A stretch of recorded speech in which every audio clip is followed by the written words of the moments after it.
পরে আমরা দেখব যে কিভাবে কোনো পোয়েট্রি বা কবিতার একটা সেন্ট্রাল থিম বা একটা মেন আইডিয়া তুলে ধরতে হয়। বা আমাদের প্রশ্নে যখন বলবে যে থিম লেখো, অমুক পোয়েট্রির থিম লেখো, তখন আমরা ঠিক কিভাবে তার থিমটাকে লিখতে পারবো সেটা নিয়ে আমরা আলোচনা করি। থিম লেখার নিয়ম কানুন দেখে নিই। আচ্ছা, সেন্ট্রাল থিম বা মেন আইডিয়া লেখার জন্য আমাদের কি করতে হবে?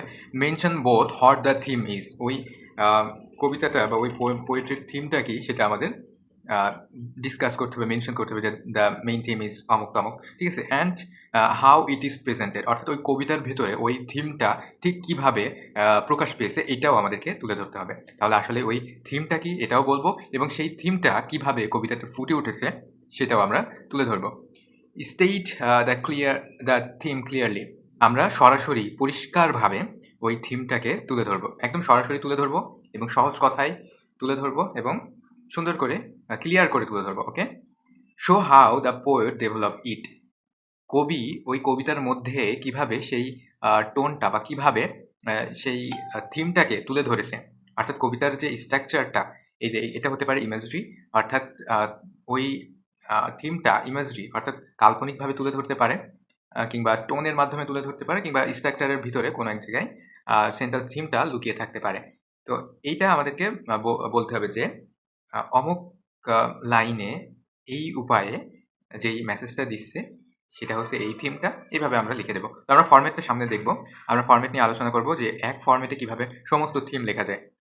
লিঙ্ক ইট টু ইউনিভার্সাল মিনিং। লিঙ্ক ইট টু ইউনিভার্সাল মিনিং তার মানে এমনভাবে এটাকে ফুটিয়ে তুলতে হবে যাতে করে সব ধরনের অর্থ এখানে প্রকাশ পায়। অর্থাৎ সকলের কাছে গ্রহণযোগ্য এমন একটা অর্থ এখানে আমাদেরকে তুলে ধরতে হবে। Use phrase like universal, apple, timeless message, relevant for all generation.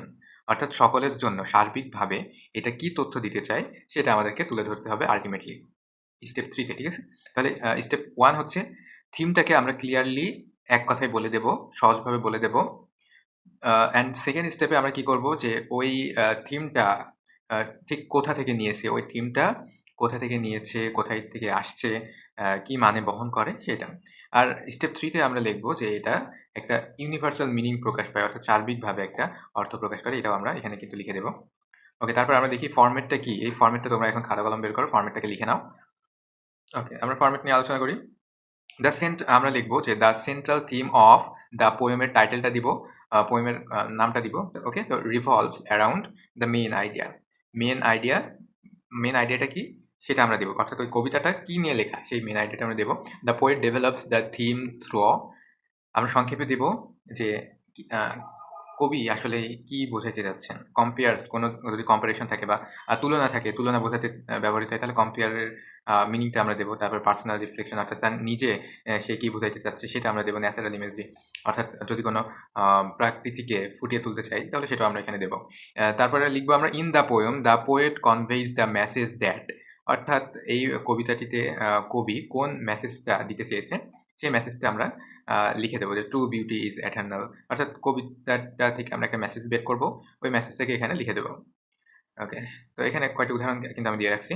This theme is not limited to particular time or place. This theme is not limited to particular time or place.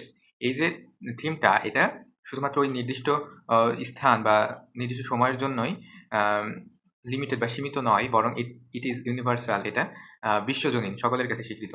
রিজনেটিং with readers from all walks of life. মানুষের জীবনে সারা জীবনের জন্য একটা অর্থ, meaningful অর্থ তুলে ধরে।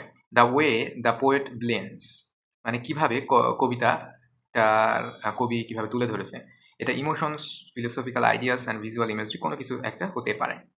Ensure that the central main idea remains clear and impactful. Okay, আচ্ছা, এবার আমরা একটা উদাহরণ দেখি। আমরা তো দেখলাম যে কিভাবে লিখতে হয়, আমরা দেখলাম এর একটা ফরম্যাট দেখলাম এবং আমরা এর একটা উদাহরণ আমরা দেব। ওকে, সেন্ট্রাল থিম হচ্ছে শ্যাল আই কম্পেয়ার ঠিক আছে, আমরা এটার থেকে দিই। The central theme of the poem is immortality of beauty through art. অর্থাৎ আর্ট বা কলার মাধ্যমে কোনো কিছু সৌন্দর্যকে সারা জীবন টিকিয়ে রাখা। Shakespearean present the idea that physical beauty fade with time, যে শারীরিক যে সৌন্দর্য কিংবা যেই সৌন্দর্যটা দেখা যায় সেটা কি হয়, ক্ষয় হয়ে যায় সময়ের সাথে সাথে, সেটা বিলুপ্ত হয়ে যায়। Shakespearean present the idea that physical beauty fade with time, সময়ের সাথে সৌন্দর্য চলে যায়, যেটা শারীরিক। বাট আর্ট কিন্তু কলা বা আর্টের মাধ্যমে, অর্থাৎ এখানে কবিতা বোঝানো হয়েছে, পার্টিকুলারলি পোয়েট্রি কবিতার মাধ্যমে বিশেষ করে can preserve it for ever, এটা চিরকালের জন্য সংরক্ষণ করে রাখা যায় বা চিরকালের জন্য ধরে রাখা যায়।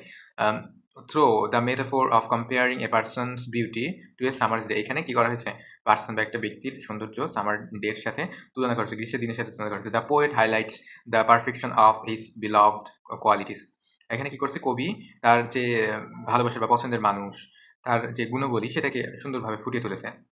The theme is timeless, speak to the human desire to preserve what is precious, কোনটা আসলে মূল্যবান সেটাকে বোঝানো হয়েছে। দ্য থিম ইজ টাইমলেস, অর্থাৎ এটা ইউনিভার্সাল, এটা সকল ক্ষেত্রে সব সময়ের জন্য প্রযোজ্য। ওকে, তো আমরা দেখলাম যে সেন্ট্রাল থিম কিভাবে লিখতে হয়, এর ফরম্যাটটা কি, যেখানে সকল পোয়েট্রি একসাথে লেখা যাবে, এবং দেখলাম যে একটা উদাহরণের মাধ্যমে যে আমরা থিমটাকে কিভাবে লিখতে পারি।